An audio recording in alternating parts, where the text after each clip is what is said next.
I'm Jen Taylor Skinner, and this is The Electorate. On this episode, I have a conversation with Markeya Thomas, the Senior Advisor for Black Engagement for Climate Power. Climate Power is an organization focused on the politics of climate, and they work to build public support for climate-friendly policies, and they push lawmakers in a direction that is good for the planet. Climate Power recently launched a $10 million Black engagement program aimed at mobilizing Black voters around climate change ahead of the election. And trust me, this is a perfect time to launch a campaign like this because climate change is on everyone's mind, especially after the devastating hurricanes in North Carolina and Florida. People are really scared and they're paying attention. Also, Climate Power recently released a poll showing that 62% of Black voters across battleground states consider climate change and clean energy to be important factors when voting for the next president. So Markeya and I talk about all of this. We talk about how that $10 million investment is being spent, what Black voters in battleground states think about climate change, what messaging works and what doesn't work, and what motivates them to vote. So please enjoy my conversation with Markeya Thomas of Climate Power. Markeya Thomas, welcome. Thank you for having me. How are you? Good, how are you? I'm here kicking it. Yeah, so you're here kicking it.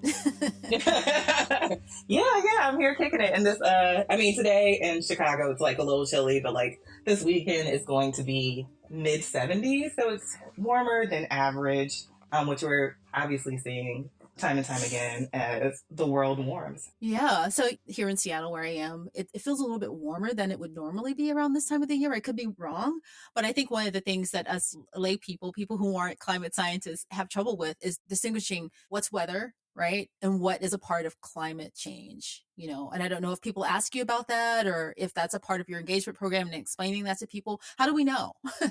A lot of people don't know the difference between weather and climate. And so weather is like the day to day, and climate is typically the weather patterns over 30-year increments. Now that's starting to shorten a little bit because we're seeing things rapidly change. That's why you'll hear scientists say like this was like a 1 in 100 year storm, is because climate is like studying the patterns over a group of time, whereas like weather is like your day to day. And so when we're talking about climate change, scientists are actually looking at these weather patterns over periods of time and studying them, and they're seeing an increase in temperature. They're seeing a breakdown in like the jet stream, which is like this wobbly line of air. Like when the jet stream wobbles, for example, like the Arctic will bring cold air down and you'll have like a really cold blast. But then that also means the southern hemisphere is like pushing warm air up. And so you have like these wonky weather patterns. That's just an example of what people study. Like it also goes into like oceans, atmospheric science. It's a lot, but yeah, that's how we know that the earth is warming, is because we have people who are actively studying these patterns. Yeah, and I think that's why a lot of people have trouble grasping the science, just generally because it's science, right? And everybody's not a scientist, but then also because, we go by our own experience and our anecdotal experiences. Like I can say like here in Seattle, 10 years ago, we had a hot summer, just, or we had a hot winter like this, and we don't have historical view of what happened over 100 years or over 30 years. And so when you try to tell people, it's like, it has nothing to do with what happened last summer. Right. Or what happened like even 5 years ago. This is a longer trajectory. So, I don't envy trying to explain that to people who want to be in our happy place where things are okay and the planet isn't warming and things could be disastrous. So I get that. Yeah, and I think what's also like super interesting, especially as Black folk, that we need to continue to tap into is like oral history, because our ancestors and our elders did see like a different world. And I remember my parents telling me about the weather growing up in Chicago when they grew up. And I moved back to Chicago, I want to say almost 3 years ago. I think I'm going to my third year. And I haven't seen like that crazy weather. And then also, I grew up in Phoenix, Arizona. And I remember when I first moved to Phoenix, we had canals and they were actually filled with water.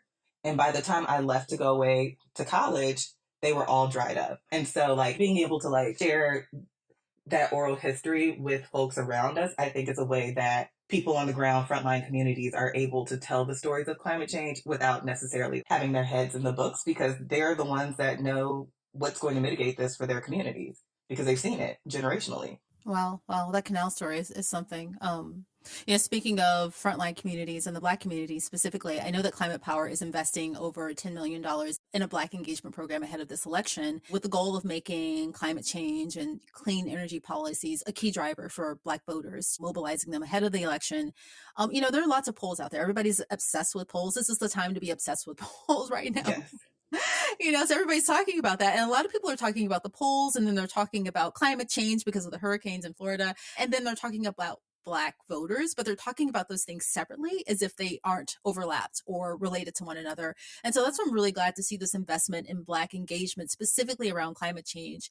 And, I just want to know from your perspective and everything you've studied and the work that you're doing there, why is it important that this is top of mind for Black voters as they head to the polls in November? It is important, but like I think what the job of this program is like giving Black voters the context in order to truly understand and like have conversations about it to make sure that they are voting in favor of climate. Black people in general have always cared about the climate.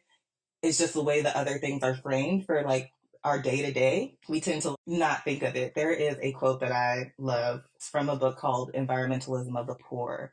And I'm paraphrasing, but it says environmental violence and environmental harm is something that happens over space and time, which makes it hard to like point it out. And so like that's what this program really aims to do, because when we're talking about big oil, these are the people who are also the biggest lobbyists behind a lot of things that Black people care about, like anti-choice. They've been working on anti-choice legislation for years. Mass incarceration. During the Nixon era, they worked with them to actually create a framework to be able to over-incarcerate people in order to exploit labor, which impacts Black folks.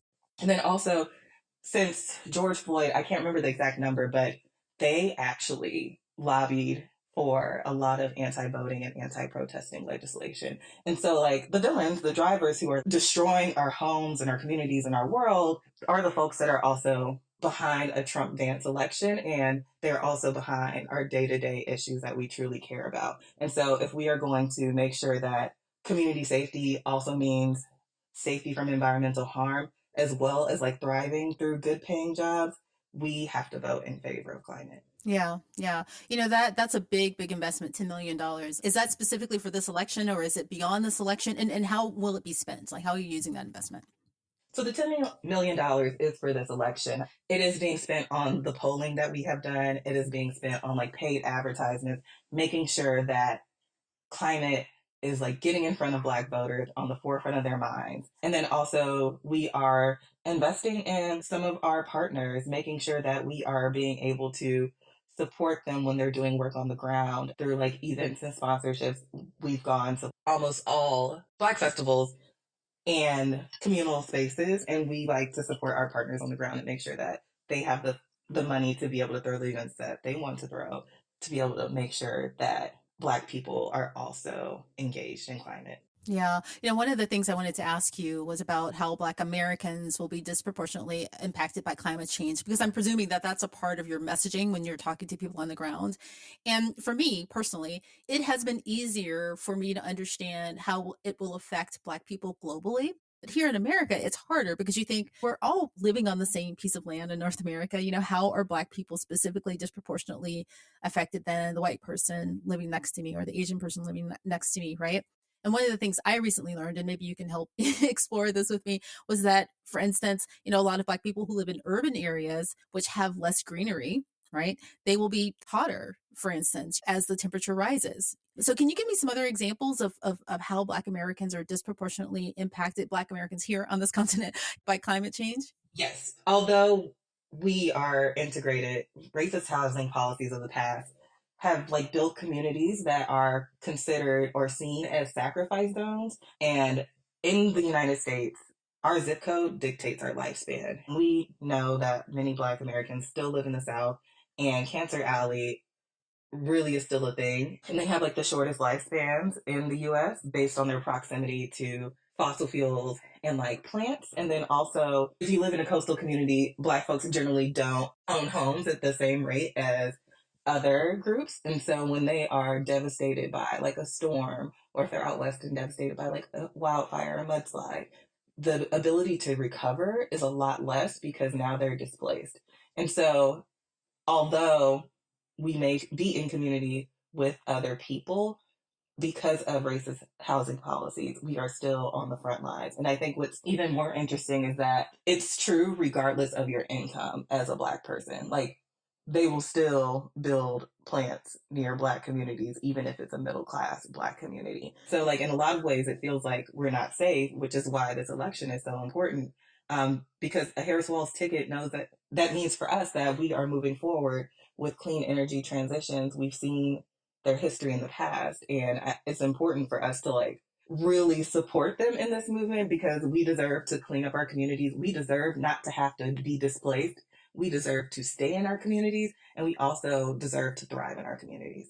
Yeah, I'm glad you mentioned the fact that it doesn't really matter what socioeconomic grouping you fall in as a Black person, it will still affect you. I think that's similar to the numbers we can see with maternal mortality rates, right? People presume sometimes, without looking at the data, that the more money you have, that somehow puts you out of danger. So I'm glad you clarified that, because when I was thinking about, the recent hurricanes, I was thinking like, oh, the resources aren't there for people to just pick up and go to a hotel, or, Mm-hmm. maybe they don't have transportation, but it's beyond that. So Yeah, and like it's about infrastructure.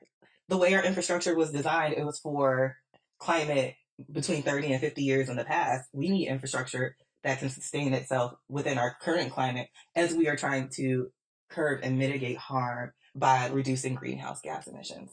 Climate Power recently did a poll of Black voters in key battleground states, which is really important. And I really want to dig into that data, because one of the things that stood out to me was that the biggest gap between Black voters was a generational gap, right? Older Black voters, boomers, Gen X, Zennials, and probably some millennials too, they are more motivated to vote generally than Gen Z. But they specifically, I think, they think more about climate change in relation to this election. And I guess my question is, first question is, is there anything new here? Because older voters have always kind of been more enthusiastic to vote. Is there something new in that data? I think the biggest thing is that although older voters have always been more motivated to vote, we are seeing like that gap widening a little bit. And I think it's because younger voters want to see a future that they belong in and that they thrive in. And that's why our data shows that Harris Wall's messaging for a clean energy future helps close that gap. They just want to believe that there is a place that they can call home. Yeah, and I think I quoted that backwards. It's actually younger voters who care more about the climate. It's at the top of their list, I think, as far as Yes, priorities yes, go, right? And it's the reverse for older voters, right? right. Yeah. So what's that messaging on the Harris Walz campaign? What are they saying about climate change?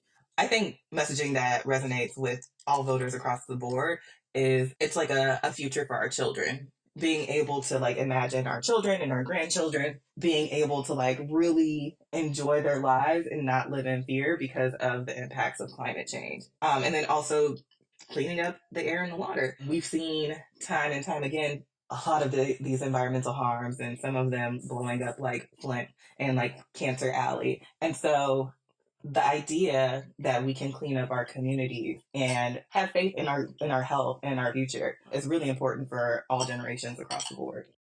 Quite a few of the participants are considering third party voting, right? Or they're undecided still. They aren't firmly in the Harris campaign or in the Trump campaign.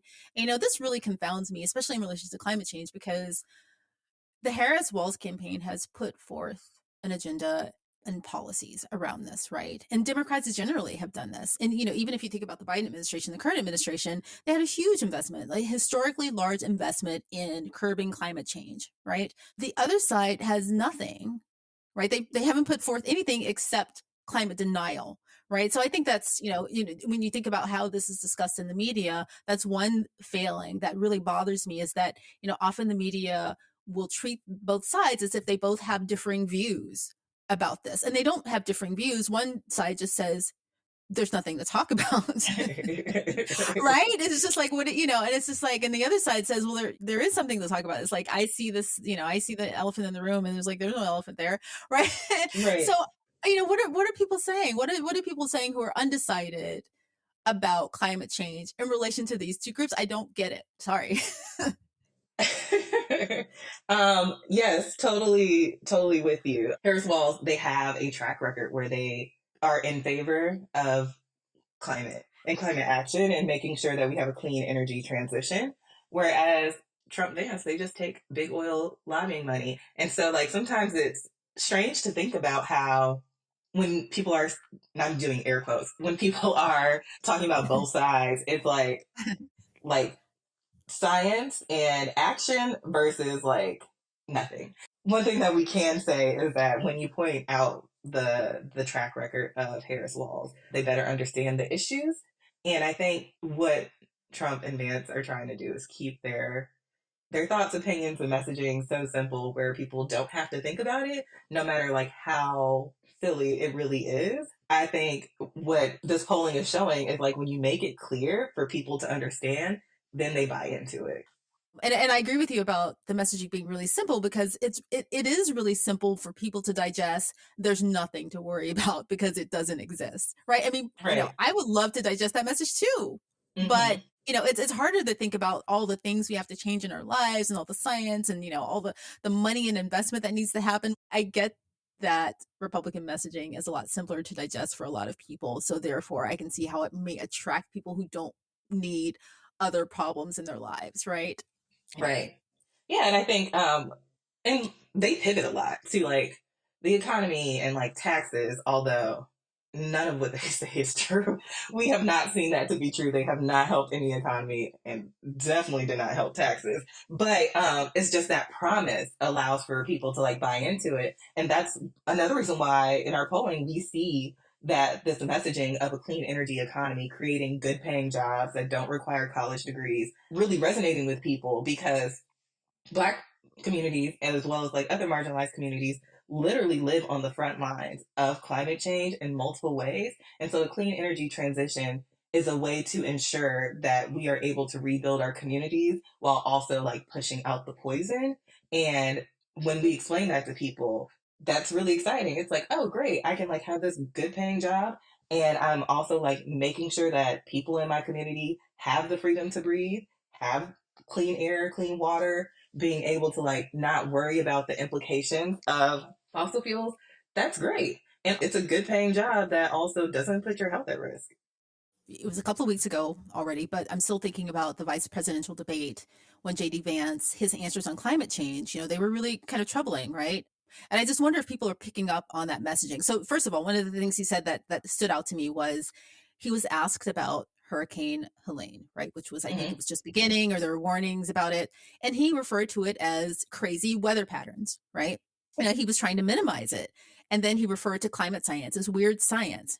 And he's a person who he graduated from Yale, and this is a person who's talking to millions of people, and he's dismissing it like that, right? And I hope people understand that yes, we'll have, clean green jobs, and that's great. It's great for the economy, it's great for you, and it's great for your family. That's one side, like that's one option. But the other option is this person denying that something's happening, and that denial could mean your demise, essentially. Yes, yes. Also, like, I don't know, like, it plays into how Black voters often feel overlooked by politicians. And then you have JD Vance continuing to do that by calling this crazy weather patterns and like weird science.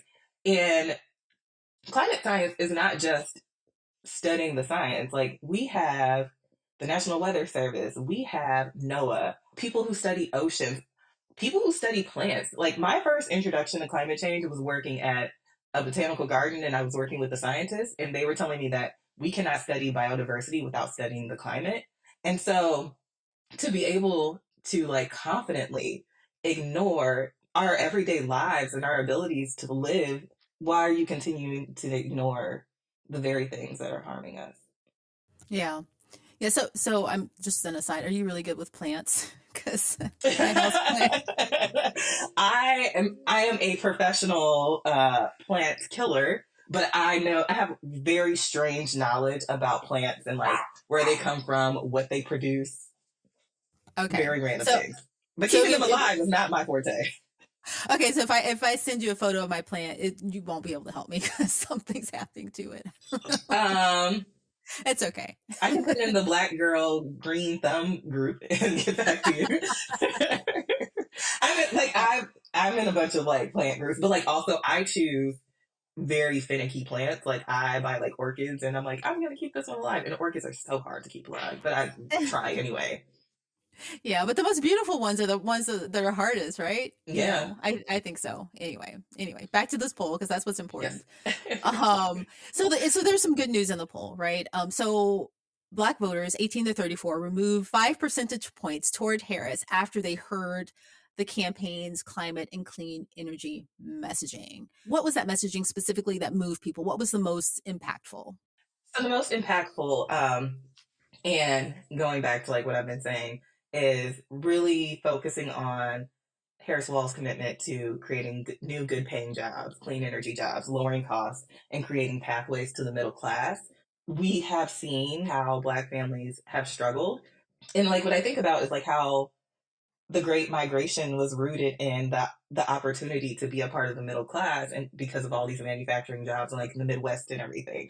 And so, all that was like taken away essentially and like phased out. Ever since then, I think Black people are looking for similar opportunities to be able to like really provide for their families. And so that's why I think that messaging like really resonates. But I also want to point out Black people win elections. And so that 5 point percentage is like how to like really tip the scale to be able to win elections. Yeah, that's huge. That's really huge. So speaking of moving people in their direction, and so everybody has an opinion about what the Harris campaign should do. Vice President Harris should do this. She should talk to these people. She, everybody has an opinion, right? And that's a given. People do that in politics generally, but I think it's especially true for women when women are running, and of course, Black women and women of color. But what do you think that she should do in relation to climate change, right? I don't think she's done an address specifically on climate. She's done one on economic policy. I think she's doing one this week or even today with Black men on, economic opportunity. She's done an address on immigration, and she has a reproductive freedom tour. I don't think she's done an address specifically on climate change yet. Has she? She's done a few conversations around economic opportunities, and they have been rooted in the clean energy transition. When we're thinking about talking to like Black voters, when the Inflation Reduction Act was passed, there is a part of it called the Justice 40, and that piece of it says that 40% of all funds have to go to marginalized and frontline communities. Every time she's like touched on economic pieces, she has like woven in the climate aspect, and I think what she's doing pretty good is like showing how it intersects with all of the things that she's speaking on. And if you look at her track record, she has introduced many environmental justice bills. She had the tie-breaking vote for passing the Inflation Reduction Act, and she also sued Big Oil and won for poisoning the environment. And so her track record shows what she's going to do, and she's, in my opinion, doing a great job at talking to voters on how this will continue. She has a track record of being committed to climate and frontline communities, and she's just weaving it into other talks that she's having. Yeah. So what you're saying is she's not new to this. She's true to this. Absolutely. I'm glad you talked about her record as AG, and I think that's when she sued Big Oil in California, right? Yep. So that's good to know. Well, Markeya Thomas, thank you so much for joining me, and thank you for being ahead of this really important Black engagement program around climate. It's really important. Really appreciate you. So thank you so much. Thank you. I hope you have a great day.